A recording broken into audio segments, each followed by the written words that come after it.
Hi friends, welcome to Sreelekha Unnithan's world. നാളെ വിഷു ആണ്. അപ്പം വിഷു എന്താണ്, വിഷുവിനെ എന്തുകൊണ്ടാണ് നമ്മൾ വിഷു ആഘോഷിക്കുന്നതെന്ന് ഉള്ള ഒരു വീഡിയോ ചെയ്യാമെന്ന് ഞാൻ കരുതി. പലർക്കും അറിയത്തില്ല വിഷു എന്താണെന്ന്. ആക്ച്വലി വിഷു എന്ന് പറഞ്ഞാൽ നമ്മുടെ കേരളത്തിന്റെ ഒരു കാർഷികോത്സവമാണ്. ഓണം കഴിഞ്ഞാൽ വളരെ ഇമ്പോർട്ടൻ്റ് ആയിട്ടുള്ള ഒരു ആഘോഷമാണ് വിഷു. ഇത് ഐശ്വര്യത്തിന്റെയും സമ്പൽ സമൃദ്ധിയുടെയും ആഘോഷമാണ്. മേടമാസത്തിലെ ആദ്യത്തെ ദിവസമാണ് നമ്മൾ വിഷുവായിട്ട് ആഘോഷിക്കുന്നത്. ഈ വിഷു എന്ന് പറയുന്നത് വിഷുവം എന്ന വാക്കിൽ നിന്ന് ഉത്ഭവിച്ച ഒരു വേർഡാണ്. ഈ വിഷുവം എന്ന് പറഞ്ഞാൽ തുല്യമായതെന്നാണ് അർത്ഥം. വിഷുവിന്റെ ദിവസം പകലും രാത്രിയും തുല്യമാണ്. അതുപോലെ വിഷു എന്ന് പറയുന്നത് ലോകമെമ്പാടുമുള്ള മലയാളികളുടെ ഒരു ആഘോഷമാണ്. വളരെ സന്തോഷകരമായിട്ട് ആഘോഷിക്കുന്ന ഒരു ആഘോഷം. ഇതിനെപ്പറ്റി പല ഐതിഹ്യങ്ങളുണ്ട്. ഒന്നെന്ന് പറഞ്ഞാല് കൃഷ്ണ ഭഗവാന് നരകാസുരൻ, എല്ലാരെയും ബുദ്ധിമുട്ടിച്ചുകൊണ്ടിരുന്ന, ലോകത്തിന് മുഴുവനും ബുദ്ധിമുട്ടിച്ചുകൊണ്ടിരുന്ന നരകാസുരനെ വധിച്ച ദിവസമാണ് വിഷു എന്നാണ് പറയപ്പെടുന്നത്. അതുപോലുള്ള അടുത്ത ഒരു ഐതിഹ്യം എന്ന് പറഞ്ഞാൽ നമ്മുടെ രാവണനെ ചുറ്റിപ്പറ്റിയുള്ളതാണ്. ഈ രാവണൻ ഇഷ്ടമില്ലാത്ത ഒരു സമയം സൂര്യരശ്മികൾ അന്തഃപുരത്തിലേക്ക് കയറി ചെന്നു, വെളിച്ചമടിച്ചു അന്നേരത്തേക്ക്. അപ്പം അന്ന് രാവണന് ഭയങ്കരമായിട്ടുള്ള ദേഷ്യം വന്നിട്ട് രാവണന് സൂര്യഭഗവാനെ നേരിട്ട് ഉദിക്കുന്നതിൽ നിന്ന് വിലക്കി. അത് കഴിഞ്ഞ് ശ്രീരാമദേവന് രാവണനെ വധിച്ച ശേഷമാണ് സൂര്യൻ നേരെ ഉദിക്കുന്നത്.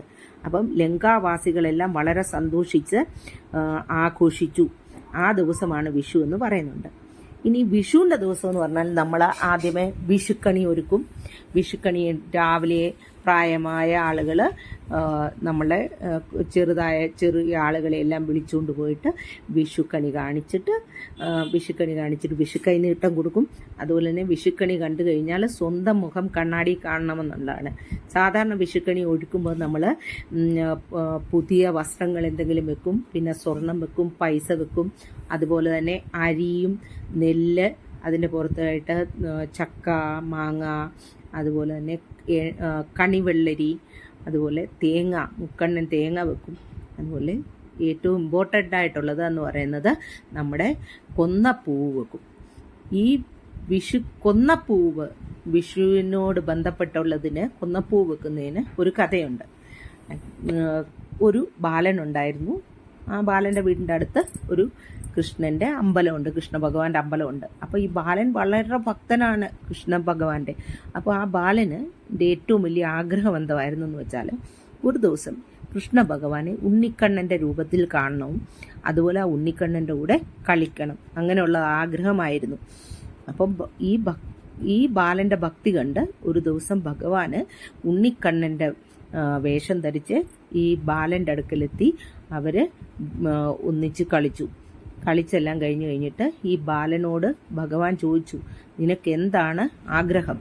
അപ്പോൾ ആ ബാലൻ പറഞ്ഞു, എൻ്റെ ഏറ്റവും വലിയ ആഗ്രഹം ഭഗവാനെ അങ്ങേ ഒന്ന് കാണണമെന്നുള്ളതായിരുന്നു, അങ്ങയുടെ കൂടെ കളിക്കണമെന്നുള്ളതായിരുന്നു. അപ്പോൾ ഇതിൽ വലിയ ആഗ്രഹങ്ങളൊന്നുമില്ല. ആ ബാലന്റെ ഭക്തി കണ്ട് ഭഗവാന് വളരെ സന്തോഷമായി. ഭഗവാൻ എന്ത് ചെയ്തു, തൻ്റെ സ്വർണ്ണ അരിഞ്ഞാണം ഊരി ഈ ബാലന് കൊടുത്തു. അപ്പൊ ഈ സ്വർണ്ണ അരിഞ്ഞാണം എന്ന് പറഞ്ഞാൽ ഈ കുഞ്ഞെല്ലാരെയും കാണിച്ചു, ഇതെനിക്ക് ഭഗവാൻ തന്നതാ. ആരും വിശ്വസിച്ചില്ല. ഭഗവാൻ എന്താ അരിഞ്ഞാണം കൊടുക്കുവോ എന്നൊക്കെ എല്ലാരും കരുതി. പിറ്റേ ദിവസം രാവിലെ പൂജാരി നട തുറന്നപ്പം ഭഗവാന്റെ അരയിൽ അരിഞ്ഞാണമില്ല. പൂജാരി ഇതെല്ലാം തപ്പി നടന്നു കഴിഞ്ഞ് ഇപ്പൊ ഈ കുഞ്ഞിന്റെ കയ്യിൽ ഈ അരിഞ്ഞാണം കണ്ടു. അപ്പൊ അവനെ കള്ളനാക്കി എല്ലാരും കൂടെ അടിക്കാനൊക്കെ തുടങ്ങിയപ്പോ എന്നിട്ട് കുഞ്ഞിന്റെ അമ്മയോട് ഇവൻ കള്ളനാണെന്നൊക്കെ പറഞ്ഞു. അപ്പൊ അമ്മയ്ക്ക് ഭയങ്കര ദുഃഖം തോന്നി. കുഞ്ഞിന്റെ രണ്ടടിയും ഒക്കെ കൊടുത്തിട്ട് അമ്മ അരിഞ്ഞാണം വലിച്ചെറിഞ്ഞു. ആ അരിഞ്ഞാണം അടുത്ത് നിന്ന് ഒരു കൊന്നയുടെ പുറത്ത് ചെന്ന് വീണു. അപ്പൊ ഈ കൊന്നയിൽ നിറയെ മഞ്ഞ പൂക്കൾ, സ്വർണ്ണവർണ്ണത്തിലുള്ള പൂക്കളുണ്ടായി. അതാണ് കണിക്കൊന്ന. അപ്പം വിഷുവിന് ഏറ്റവും വിഷുക്കണി വെക്കുന്നതിൽ കണിക്കൊന്ന എന്ന് പറയുന്നത് വളരെ ഇമ്പോർട്ടൻ്റ് ആയിട്ടുള്ള ഒരു പൂവാണ്. അതുപോലെ തന്നെ ഈ വിഷു എന്ന് പറഞ്ഞാൽ ലോകമെമ്പാടുമുള്ള മലയാളികൾ ആഘോഷിക്കുന്നുണ്ട്. അതുപോലെ ഇന്ത്യയിൽ തന്നെ പല സംസ്ഥാനത്തും വിഷുവിനെ പോലെയുള്ള ആഘോഷങ്ങളുണ്ട്. തമിഴ്നാട്ടിലാണെ പുത്താണ്ടെന്ന് പറയും. അതുപോലെ തന്നെ ബംഗാളിലാണെങ്കിൽ പഹല ബൈശാഖ് എന്ന് പറയും. അരുണാചൽ പ്രദേശിലാണെങ്കിൽ സാത്കൻ എന്നാണ് പറയുന്നത്. ആസാമിലും ബിഹു എന്ന് പറയും. ത്രിപുരയിലാണെങ്കിൽ ബുയിസ എന്ന് പറയും. കാശ്മീരിലാണെങ്കിൽ നവരേഹ് എന്ന് പറയും. ഒഡീസയിലാണെങ്കിൽ പഠന സംക്രാന്തി എന്ന് പറയും. തമിഴ്നാട്ടിൽ പുത്താണ്ടെന്നാണ് പറയുന്നത്. അതുപോലെ മഹാരാഷ്ട്രയിലൊക്കെ ആണെങ്കിൽ നമ്മൾ കഴിഞ്ഞ ഒരു വീഡിയോ ചെയ്തിട്ടുണ്ട്. മഹാരാഷ്ട്രയിൽ ഗുഡിപ്പടവ എന്ന് പറയും. പിന്നെ ആന്ധ്രയിലും കർണാടകത്തിലും യുഗാദി എന്ന് പറയും. അത് പല ദിവസങ്ങളിലാണ് വരുന്നത് കലണ്ടർ അനുസരിച്ച്. അപ്പോൾ എല്ലായിടത്തെയും ഒരു ആഘോഷമാണ്.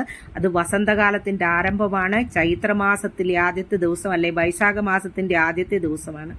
അപ്പോൾ ഇതൊരു സമ്പൽ സമൃദ്ധിയുടെ ആഘോഷമാണ്. അപ്പം നിങ്ങൾക്കെല്ലാവർക്കും എല്ലാവിധ സമ്പൽ സമൃദ്ധിയുള്ള ഒരു വർഷമാകട്ടെ എന്ന് ഞാൻ ആശംസിക്കുന്നു. എല്ലാ സന്തോഷവും സൗഭാഗ്യവും നിറഞ്ഞൊരു വർഷം ആഘോഷിക്കുന്നു. അപ്പം എല്ലാവരും വിഷു ആഘോഷിക്കുക. എൻ്റെ വീഡിയോ ഇഷ്ടപ്പെട്ടെങ്കിൽ ലൈക്ക് ചെയ്യണം, കൂട്ടുകാരിലേക്ക് ഷെയർ ചെയ്യണം.